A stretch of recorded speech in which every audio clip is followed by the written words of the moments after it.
night? I feel like he has arrived. Now, whether he's going to be, there are different caliber of superstars, right? LeBron, Steph, there are different levels of superstars. But I do think that you can't realistically look at the shots that this dude has made in the first round of the playoff series, you know, where he had that layup against Milwaukee, in the second round against Cleveland where he made the dagger three. You know, being a superstar is about shining in superstar-like moments. Everybody knew last night he was going to take that shot. And he made it on Broadway. And on the 30-year anniversary of Reggie Miller and the choke. Like, so call it what you want to call it.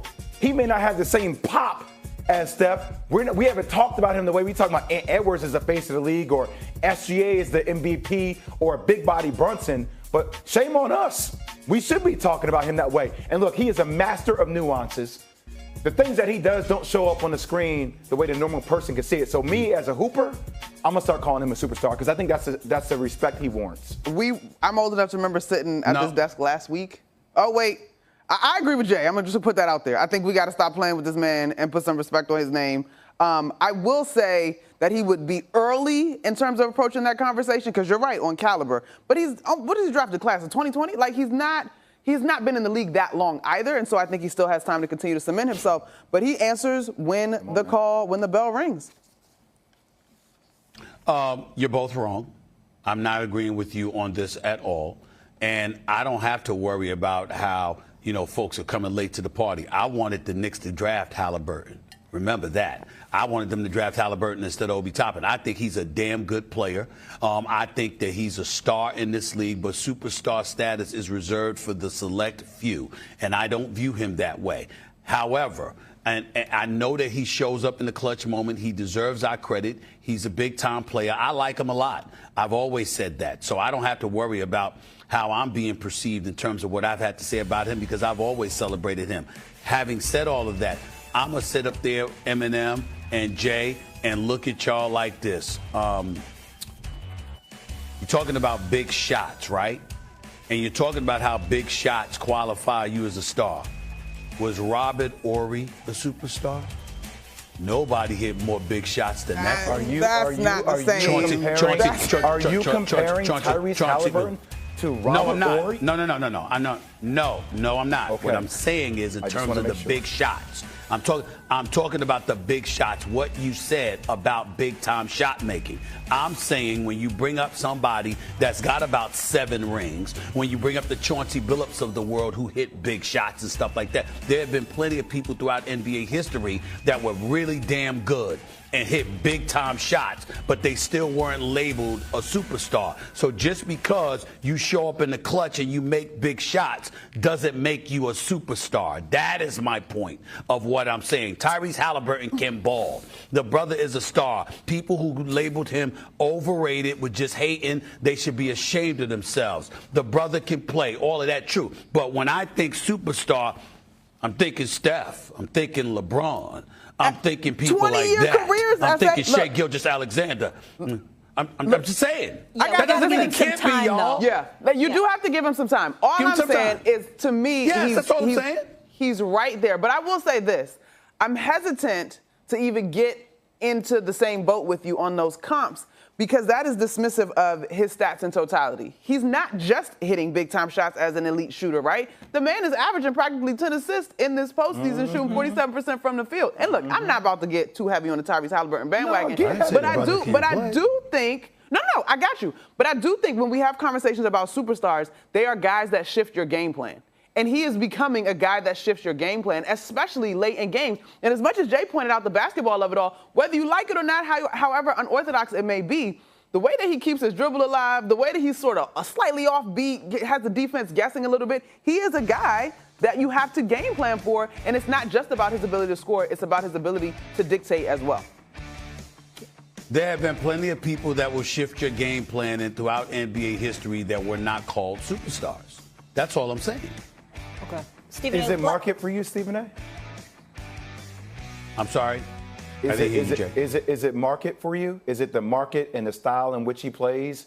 Because he's not jumping off highlights and you know, you don't see him. Because I feel like as somebody that studies like the nuances of the game, every time I watch him play, he's jumping off the page to me. Stephen A may just need to see more of it consistently based on me knowing you, Stephen A., in terms of resume. But I want to push this forward, Stephen A., and get to the crux of what's and really being the number going one on. option. Yeah. Yeah.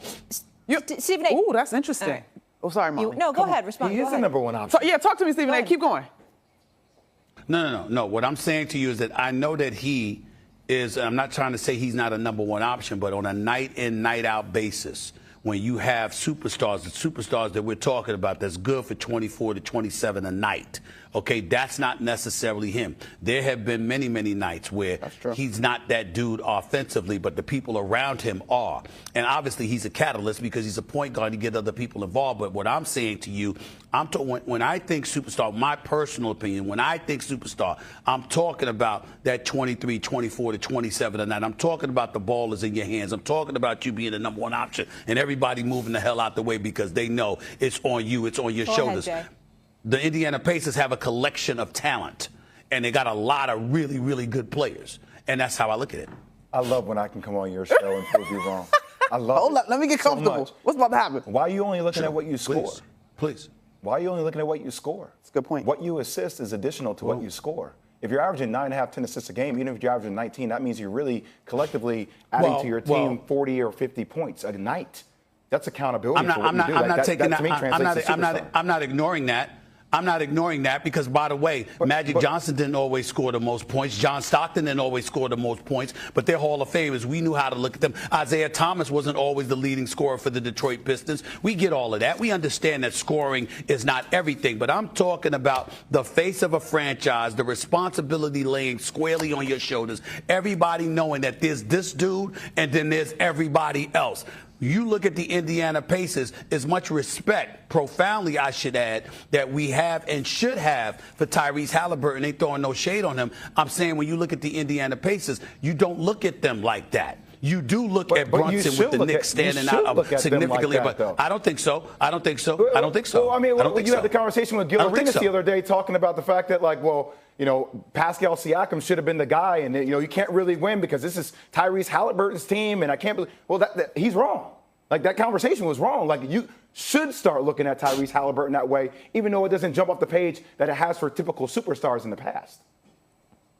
Well, again, if it doesn't jump off the page the way it has for typical superstars, then that would be a reason why we're debating whether or not he's a superstar. So you have your opinion about it, I have mine. All right, agree to I'm simply disagree. saying that I need to see more. The trajectory is there.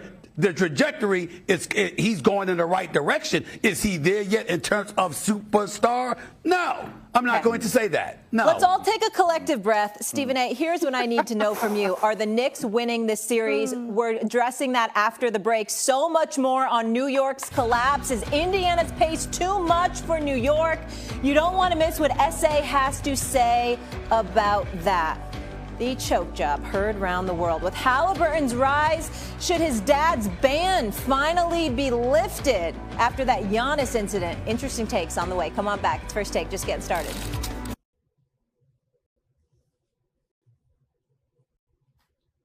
Tiếp tục này, bây giờ sẽ khâu cái hàng tiếp theo. Đây mình khâu cái hàng bên này cũng y như vậy nhá. Khâu vào đây. Luân phiên từng mũi một.